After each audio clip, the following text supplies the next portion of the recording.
A wide cross-section of British Muslims attended this launch of the Muslim Manifesto consultation process. The organisers say it's both a call to action and a set of straightforward and inclusive policy recommendations pinpointing key issues of high importance to the Muslim community. The manifesto agenda addresses community stakeholders and all politicians in local councils and parliament who IMCD hope will pledge to back it in the forthcoming UK general election on the 7th of May this year. I'm very proud of the fact that the hard work that has been put in, hopefully that will awaken Muslims, hopefully that will raise the awareness, hopefully it will generate a debate for people to register for votes, and then more importantly, when they have them, but you see, almost all Muslims feel this, but they don't know what to say. Here you've got a manifesto with 33 points so far, it might increase to 50. People will have their own questions. Currently, Muslim communities lag way behind other religious and ethnic groups in many areas, including academic attainment, employment, household wealth, health and well-being, and crime. But it's this very adversity which may now give Muslim communities a common purpose. A Muslim community per se has been in the shadow of the debate on race relations, and then of course the whole onset or onslaught post Rushdie and 9/11. So I think for us the issues were different to the issues that are befalling our children's generation. It is very important that they do not view England as a separate entity. They do not view England as a stranger. They view England as home, and they have their birthright, if you like, to making sure that it's fair and is just. The Muslim population is estimated to be between 3 and 4 million and makes up a substantial proportion of Britain's population.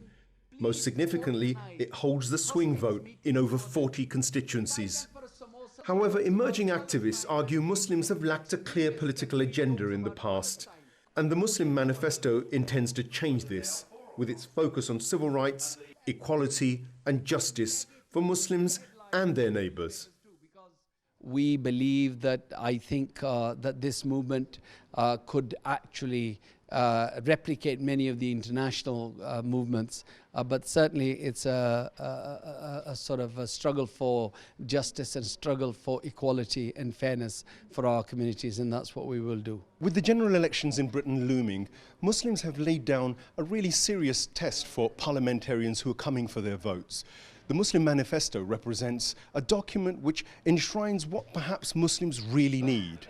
The securitisation agenda has been the main thing that's been on the mind of certainly government over the last 10 to 15 years. But this manifesto touches on far more.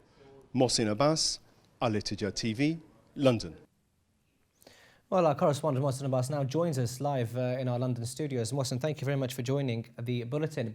According to the report, it's the first comprehensive political strategy developed by British Muslims, as you said in the report. Now, why has it taken so long to achieve? Muslims have been caught in a cycle of reactionary behaviour, usually led by agendas which are rolled out by all sorts of forces, government perhaps involved within that as well, FGM, forced marriages, all these sort of issues around the veil, the issues around halal slaughter. They've kept Muslims off balance, and I think they get Muslims riled up, and there's this tendency to firefight or crisis manage constantly. This is the first occasion that the Muslims seem to be actually looking 5 years, 10 years, 30 years ahead to say what actually is the dream or the vision of Muslims in the long run living here in Britain. And how significant is the manifesto on the upcoming general elections? I think the issues it raises are very important. They go to the heart of what Muslims really have problems with, and they are poverty issues, unemployment issues, educational attainment, several things which are just basic bread and butter, which people would presume in the West that they would have sealed by now. But the truth is Muslims are well behind on all of these areas in terms of really achieving. And I think for politicians and parliamentarians, getting the emphasis away from just securitization and actually looking at the real issues of Muslims is what this manifesto is likely to do. But also, I think more importantly, Muslims have something ethical potentially to offer Britain. The politics of Britain, as we've heard with the Malcolm Rifkin story and Jack Straw and all sorts of other things, it's rife with an immoral stench, which actually the British public is very, very aware of. And Muslims, with this manifesto, definitely are coming up with a very ethical appraisal and saying, actually, we stand for morality, we stand for ethics, not just for the Muslim communities here, but also for those other downtrodden people within the society. And how soon do you expect to see these changes implemented, Mohsin? I think this is a 5 to 10 year game. To be honest with you, nothing's going to change overnight. I think the idea of Muslims actually understanding, first of all, who they are, what their challenges are, and how they're going to tackle the problems that are immediately there, those are still going to be the priority. But at the same time, getting the British public to understand that Muslims aren't just people who are a stereotypical bunch of ISIS-supporting terrorists, that's, of course, a major issue.